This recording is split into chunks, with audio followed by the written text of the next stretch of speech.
40% de los padres que deben pagar pensión de alimentos no lo hacen. ¿Cómo hacer que cumplan con su obligación? De eso conversamos hoy en El Abogado y te invito a que participes con nosotros. Comunícate con nosotros a través de WhatsApp, más 569-4023-8905. Si prefieres, nos puedes escribir a defensaresponde@gmail.com. Y también nos encuentras en Instagram y en Facebook en El Abogado TV. Te esperamos. Y recibimos con este aplauso de Doña Farías de Defensa Familia. Querida Bego, bienvenida. Gracias. ¿Qué tal linda hoy día? Me gusta mi blusa. Muy linda. Y Nicolás Núñez, psicólogo y director clínico de Origamis. Nico, ¿cómo estás? Bienvenido también. Muy bien. Muy linda su camisa también. ¿Qué tiene? ¿Florcitas? ¿Qué tiene? Puntitos. Puntitos, sí. Hoy día viene con lunares. Sí, Muy bien. Sí, está como con la noche estrellada. Mira, exactamente el 47,6% de las personas, padres o madres, que deben pagar pensión de alimentos, no lo hacen. Mire qué linda. Una cifra dramática. Qué linda la cifra. Yo me pregunto, la mitad de los niños que tienen que recibir esa pensión, ¿comerán la mitad? ¿Van al colegio la mitad del mes? Porque tienen que cumplir sus necesidades básicas, comer, alimentación, salud, educación. Ahora, quiero entender, querida Bego, explícame tú, según tu experiencia, de que lo hacen porque no pagan, porque no pueden. A ver, aunque tienen que poder igual. Las razones son diversas. Efectivamente, muchas de las pensiones que hoy están determinadas en Chile están incumplidas, y cuando digo incumplidas se refiere a que la persona que está obligada al pago no lo hace en tiempo y forma. Las pensiones, como ya hemos dicho en otras ocasiones, tienen una periodicidad y significa que se tienen que pagar mensualmente. Porque el niño come todos los meses, exacto, va al colegio todo el mes. Y en definitiva, dentro de eso, tú no estás cumpliendo. Cuando se habla de incumplimiento, es que la persona que está obligada a pagar, por ejemplo, el día 5 de cada mes, llegó el día 7, no pagó, llegó el día 10, no pagó, y si ya nos pasamos para el otro mes, está generando en definitiva una deuda. Claro. Hay unos que pagan además como por chorreo. El 5 un poquito, sí, el 15 otro hay poquito. padres que también no pueden cumplir en el mismo momento en el mes y quizás reciben quincena, entonces abonan una parte en la quincena y otra parte a fin de mes, pero la idea es que eso se reciba en un único momento. Ahora, una pregunta, porque, corríjame, Nicolás, Bego, hace unos 20 o 30 años atrás era común, o era más común que ahora, que muchos padres se desentendieran de sus hijos, incluso sin tener contacto. O sea, nunca conocí a mi papá, mis papás se separaron y mi papá hizo otra familia y nunca más lo vi, o sea, olvídate de la pensión. Pero yo creo que hoy eso ha cambiado y hay muchos padres, porque por lo general el hijo vive con la madre, que son padres súper presentes, súper responsables. Entonces yo quiero entender de que la mitad de los padres que no pagan no es por lo que pasaba hace 20 o 30 años atrás, sino que hay un problema económico detrás, que no sé, se volvió a emparejar, tiene una nueva hija o nuevo hijo, una nueva situación económica, lo que no lo justifica para nada, pero ¿es así o no? O sea, siguen habiendo papás, la mayoría de las ocasiones cuando se declara que no se cumple la pensión, efectivamente hay una situación detrás. Es muy difícil que uno vea que un padre, una madre obligada a una suma de dinero en forma antojadiza no quiera cumplir. Generalmente detrás de esto hay una situación de cesantía, pérdida del trabajo, enfermedad, una licencia médica. Tú sabes también que las licencias médicas en Chile no se pagan en forma completa de acuerdo a los días que uno está incapacitado. Si es que se pagan y no las objeta el CONPINA. Entonces, no es una situación fácil, por ejemplo, cuando uno está quejado de una enfermedad, de un accidente, y en definitiva no está generando los ingresos que genera en forma mensual. Como hemos pensado quizás en otras situaciones, en algo más accidental, en definitiva, como una emergencia a veces de un familiar, y yo he tenido que recurrir cierto dinero, por ejemplo, porque tuve que ingresar de urgencia a otro hijo, por ejemplo, y pagar un gasto médico importante. Quizás no estoy yo incapacitado, pero tuve que ocupar ese dinero para algo que quizás de vida o muerte. Pero el caso más recurrente, te diría yo, es por pérdida del trabajo, pérdida del ingreso laboral, disminución en definitiva de esta capacidad económica. Piensa que muchas personas también en Chile que no tienen un trabajo dependiente, trabajan en forma independiente, son por personas que tienen un emprendimiento, una pequeña pyme, entonces a veces no puedes generar ingresos o flujos permanentes y puedes caer quizá en un incumplimiento en un mes o en 2 meses. Ahora, ¿cómo hacerlo para que pague? Porque el niño igual tiene que pagar, lo vamos a conversar con lujo de detalles, pero Nico, qué difícil es poder mantener la armonía entre ambos padres, que ya habían llegado a un acuerdo, siendo que uno de los dos no está cumpliendo. Obviamente al otro se le carga mucho más la mano.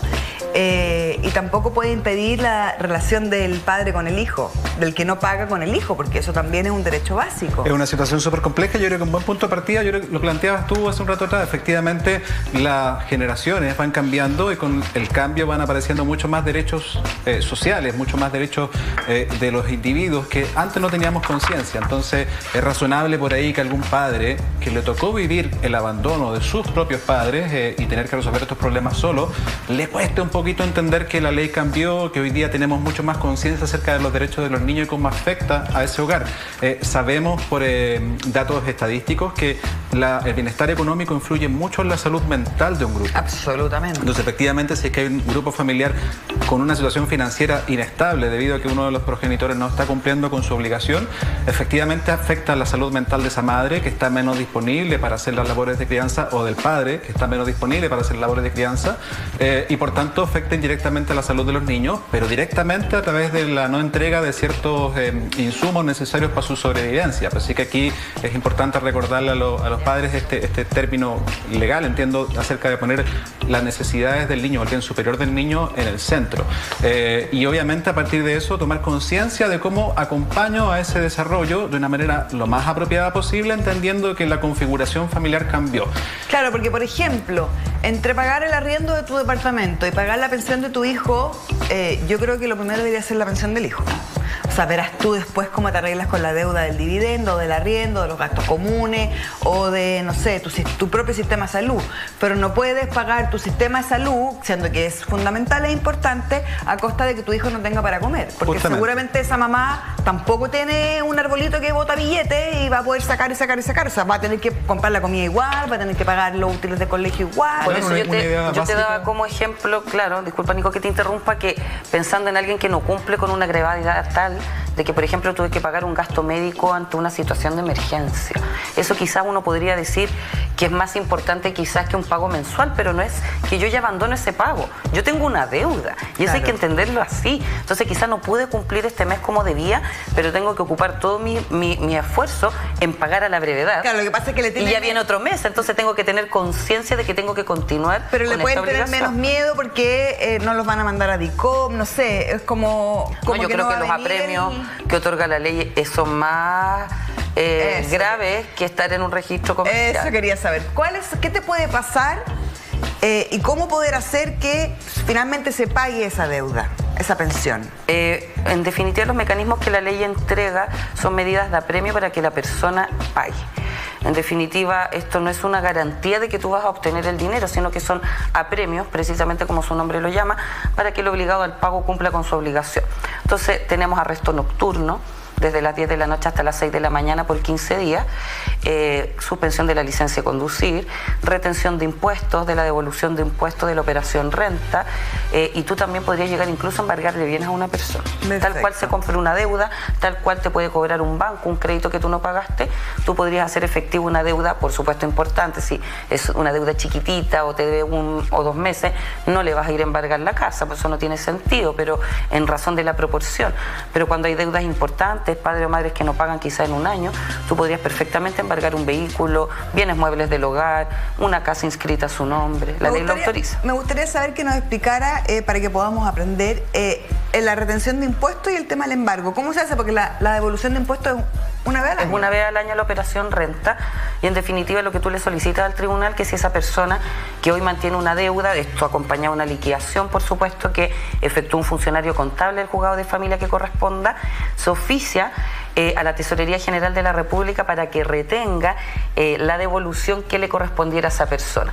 Y ese monto no se le va a pagar, por supuesto, al titular de esa devolución, sino que se va a depositar en la cuenta de ahorro o se va a girar un cheque a nombre del Tribunal de Familia para que eso se impute a la deuda. Perdona, entonces entiendo que sí o sí a través del abogado, de un abogado. O sea, es que esta gestión de cumplimiento uno las puede hacer en forma personal, pero hay formas y formularios para pedir la retención de la devolución de impuestos. ¿Y eso se hace en marzo, en febrero?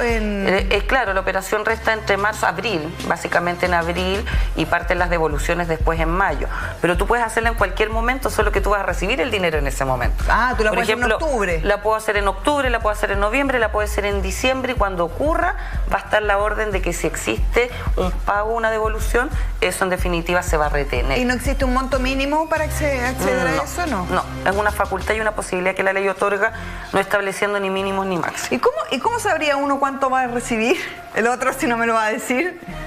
No, porque el que tiene que declarar hace una declaración de impuesto y sabe qué remanente va a tener, en definitiva, y ahora va a saber que no va a recibir ese dinero. Claro, pero en el fondo si yo sé que mi pareja tú dices el que lo solicita, no tiene cómo saber, él hace la gestión y la pide.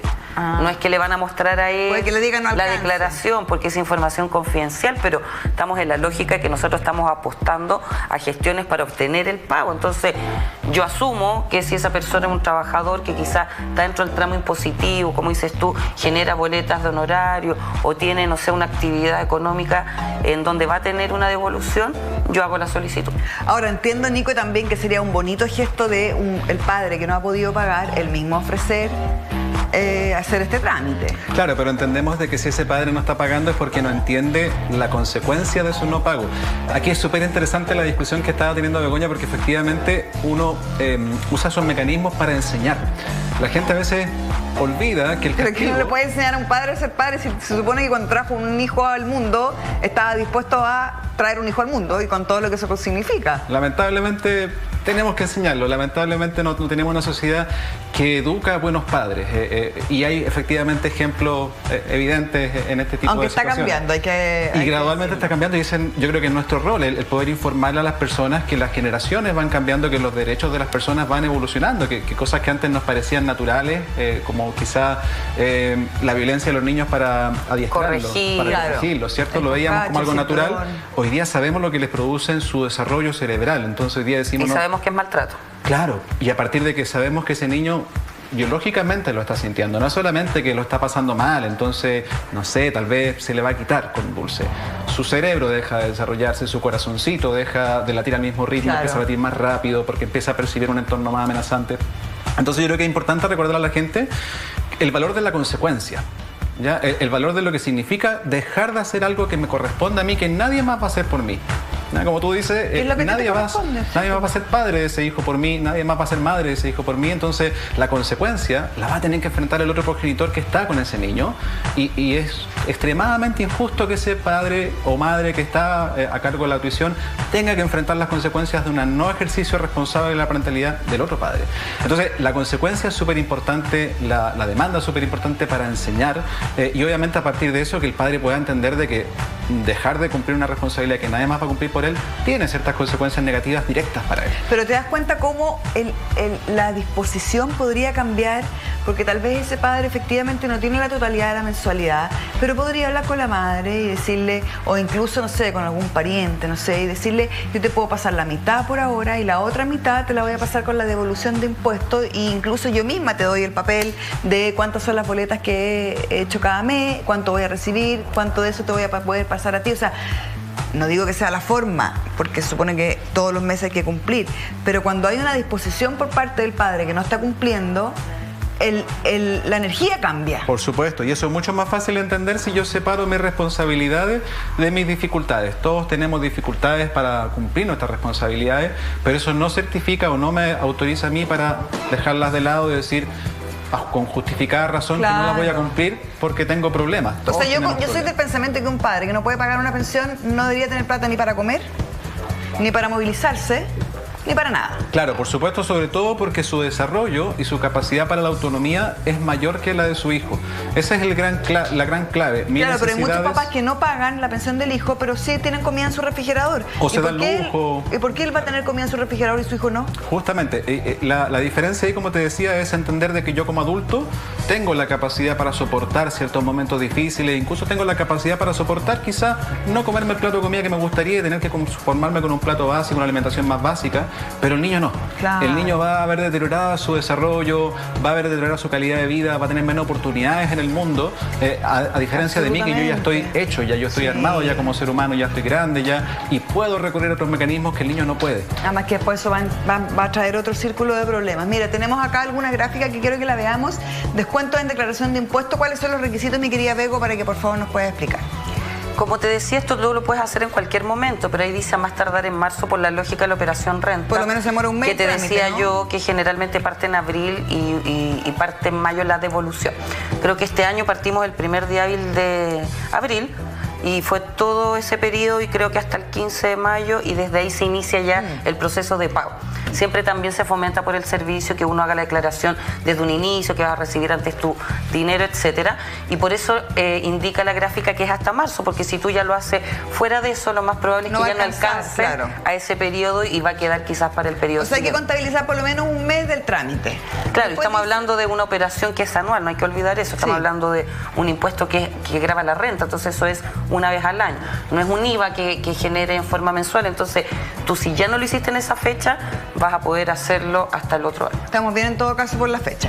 Después dice, el deudor debe tener iniciación de actividades. Lógica evidente, en definitiva, una persona que no ha iniciado, no ha generado un inicio de actividad en servicio de impuesto interno, no va a poder generar una declaración de renta y menos una devolución. Deuda líquida de pensiones adeudadas. Claro, como decíamos, nosotros tenemos que tener una suma de dinero. No es que yo me acerque a tesorería o al servicio a decir, yo calculé aquí que el caballero me debe 800.000 pesos. No, es una pensión que ya está dictada. Es una pensión que ya se decretó por un juzgado de familia o por un acuerdo de mediación que se aprobó por un tribunal, pero además que se liquidó la deuda. O sea, yo hago una solicitud al tribunal diciendo no se ha cumplido el pago de la pensión, solicito se liquide la deuda. ¿Qué significa eso? Y el tribunal lo que hace es verificar en esta cuenta de ahorro a la vista que se abre en Banco Estado, que es gratuita, cuánto es lo que debiese haber por consignación mensual. Si yo estoy obligado, por ejemplo, a pagar 100 al mes, entonces se liquida la deuda, el caballero debe 3 meses o la mujer debe 3 meses, debe 300.000 pesos. Esta es una liquidación de deuda y eso es lo oficial que se envía a tesorería. Perfecto. Y dice patrocinio de un abogado.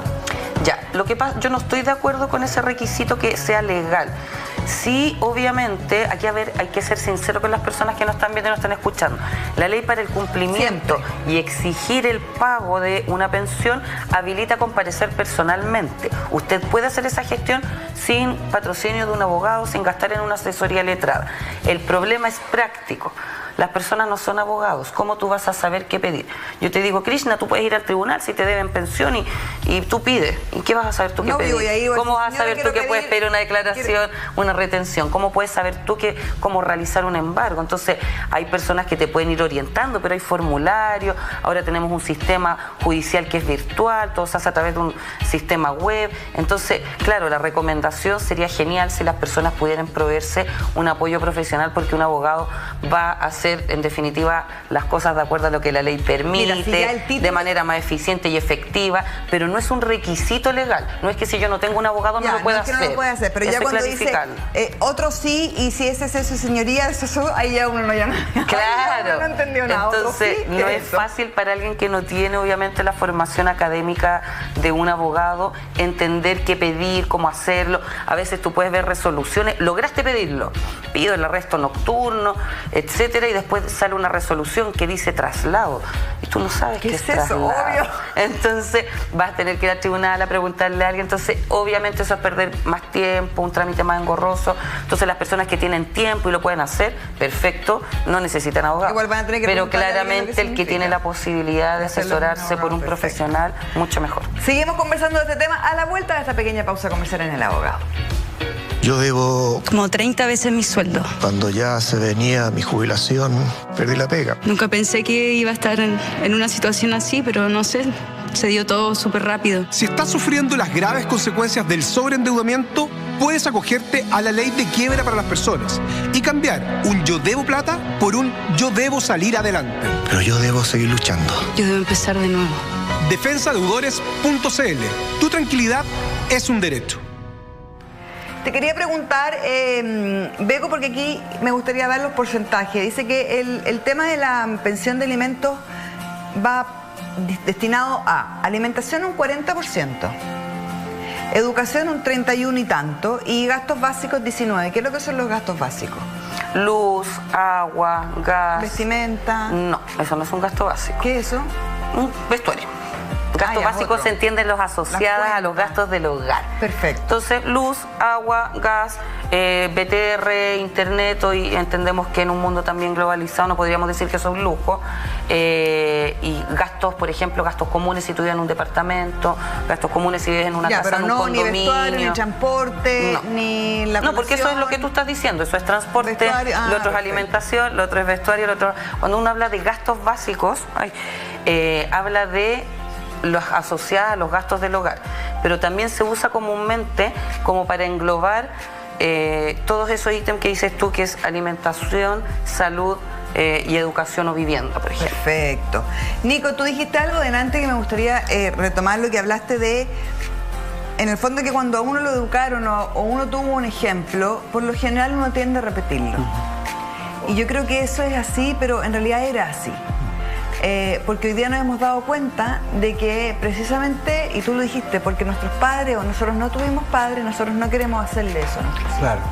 Y eso es súper importante en que ha sucedido en los últimos 5 o 10 años, calculo yo, 15, no sé, que no estamos destinados a repetir el patrón que vivimos. Y en este caso es súper importante porque si tus vecinos, tus amigos, tus parientes no pagan la alimentación, no pagan la pensión, o tú conoces de mucha gente que no la paga, no significa que tú puedas no hacerlo. Claro. O sea, tú puedes ser la excepción, puedes marcar la diferencia. Claro, justamente. Ahí la invitación es a que la gente elija cómo quiere ser y no que se conforme simplemente con lo que ha aprendido, lo que se le ha entregado. O con lo que está aceptado. Exacto, lo que de alguna manera se está viendo a mi alrededor, en mi entorno. Y para eso hay una idea que es muy simple, que yo creo que mucha gente se moviliza con esa idea. Yo creo que yo mismo la he usado en otros contextos, no en este tema, nunca me ha tocado una situación específica como esta. Pero esta idea de que si yo no lo veo, no lo siento. Entonces, si es que yo no veo el sufrimiento, la situación en la que está mi hijo, la situación en la que está el progenitor que tiene que resolver mes a mes estos problemas, yo no siento el malestar. Y entonces me tengo que sentir mal cuando me llega la denuncia, la demanda, y tengo que ir a hacer la reclusión nocturna, y ahí me siento mal porque efectivamente ahí estoy sintiendo un efecto negativo, claro, de mi falta de actuación. Entonces, esta idea de movernos por la vida, yo no veo, no lo siento, es la misma que está detrás de las desigualdades sociales, por ejemplo. Si no vemos la pobreza de ciertas poblaciones, no vemos la pobreza de ciertos barrios. No es mi problema, yo siento que eso es falta de empatía, finalmente. Yo siento que eso me está afectando. Entonces, la idea es justamente, como tú dices, que como sociedad vamos pasando a un mundo más consciente, y eso significa mirar cosas que a veces no nos gusta mirar, cosas que nos duele mirar, cosas que no, si las miramos nos obliga a activarnos y a tener que trabajar más duro, tal vez a hacer más esfuerzo, como tú decías hace un rato, tal vez dejar mis gustos, tal vez dejar mis propias necesidades básicas, porque estoy viendo una necesidad mucho más importante, que en este caso es mi hijo. Él no eligió llegar al mundo, yo decidí traerlo activamente, o decidí no cuidarme y ser responsable con la posibilidad de poder engendrar un hijo. Entonces, tengo que hacerme cargo. Pero mire qué fácil sería, perdona que no sé, es que yo soy muy práctica a mis cosas y siempre encuentro como soluciones, pero por ejemplo, el papá que no puede pagar la pensión, tal vez tiene una tarjeta de un supermercado. Entonces, ¿por qué no va al supermercado, compra la lista que le pasa a la mamá, que es la que cuida al hijo, que va a sumar 33.544 pesos? Y por último, la mamá, con disposición también, sabrá que él le llevó 2 paquetes de tallarines, 1 de arroz, 1 de lentejas. Es que la verdad, un mundo ideal. No, ¿sabes qué? No, para nada. Yo lo que te quería decir es que la experiencia que tengo yo, el padre o madre que quiere pagar lo va a hacer y va a buscar la forma, como tú lo estás diciendo. Porque quizás si estoy en un apremio económico, perdí mi trabajo, estoy lo que hemos conversado quizás, y tengo razones importantes y no tengo cómo pagar, yo puedo hablar con esa otra parte, ese otro padre o madre que vive con mi hijo y decirle, mira, estoy pasando por una situación súper difícil, yo sé que este dinero es importante, dime cómo te ayudo, mira, yo tengo una tarjeta, quizás podemos comprar este mes las compras de lo que el niño necesite con eso, o yo pedir un avance y te entrego para la locomoción, pero el que quiere lo va a hacer. Claro. O aguántame este mes tú y te voy a pagar la mitad y el otro mes me pongo al día, voy a pedirle un crédito, me voy a arreglar con un amigo. O sea, la persona que quiere pagar, créeme que va a tener esa responsabilidad latente y va a ver la forma de hacerlo. El que no quiere pagar, por el contrario, va a buscar siempre una excusa. Perfecto. Entonces, ¿en qué descansan también? Tú a veces, uno lo pone un poco dramático, pero a veces así es. Cuando uno dice, si yo no pago, mi hijo no tiene que comer, no tiene cómo ir al colegio. Es una realidad, los jueces lo dicen en los tribunales. Jueces y jueces, señor, yo entiendo que usted no tenga trabajo, pero su hijo come todos los días. Exacto. Entonces, eso es una realidad. Usted verá cómo lo hace, si tiene un trabajo informal, usted tiene que verla. Usted es un adulto, el niño no. Exacto. Pero ¿qué es lo que ocurre? Que muchos padres o madres que no pagan descansan en el otro, y eso es una realidad. Porque saben que si yo este mes no pago, el niño tampoco va a dejar de comer. resolver, pero el otro padre se va a tener que endeudar, va a tener que recurrir a la familia, o sea, trasladan esa responsabilidad al otro y eso por supuesto que no está. Ahora, también está, ojo, la demanda de pensión a los abuelos es que el padre no paga, que también lo hemos conversado en otras ocasiones y también lo podríamos volver a conversar. Me gustaría despedirte, Nicolás, con la frase que dijiste: no lo veo, no lo siento.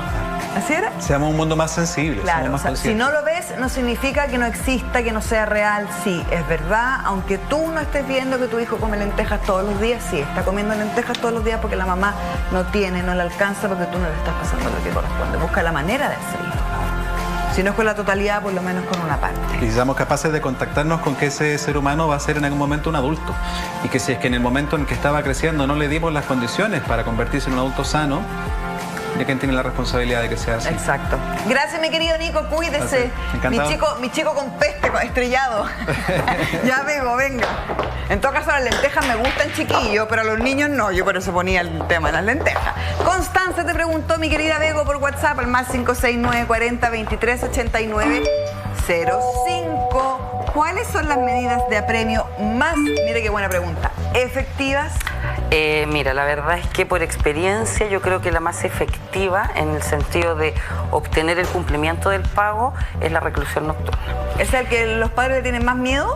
Sí, al que no paga, el padre o madre que está obligado al pago, sí, porque en definitiva no es agradable tener que ir a dormir a un recinto penitenciario, porque efectivamente no es la cárcel, sino que son recintos que dependen de gendarmería y habilitados para que las personas puedan ir a dormir esta reclusión. ¿Y dormir con otros padres nomás solamente? No, no solamente con padres, con personas que están con ese beneficio de reclusión nocturna. Puede ser un manejo en estado de ebriedad, pueden ser otras situaciones, pero tú tienes que ir a dormir a este recinto de 10 de la noche hasta 6 de la mañana por 15 días.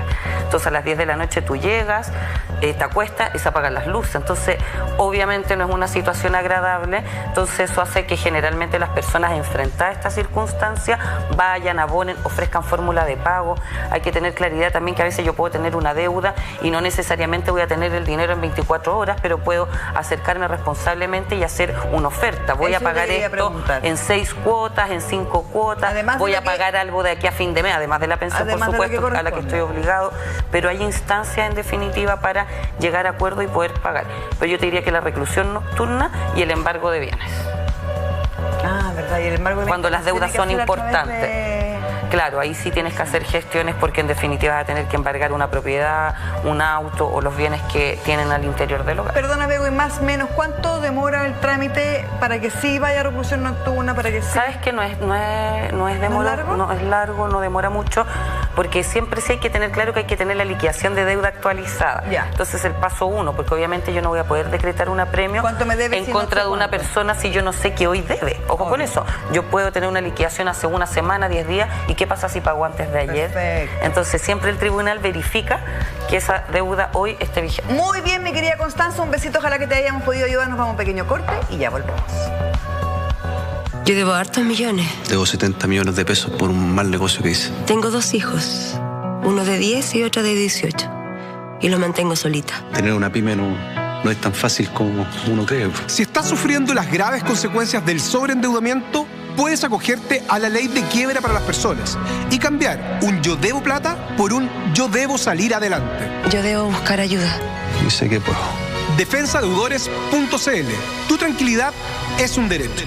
Y también te recomiendo defensafamilias.cl, donde la primera consulta es absolutamente gratis. Muchas gracias, mi querida Bego, por gracias todo. A ti, preciosa. Me encantó compartir contigo esta mañana y un besito para todos ustedes en su casa también, que tengan un lindo día. Chau, chau, chau.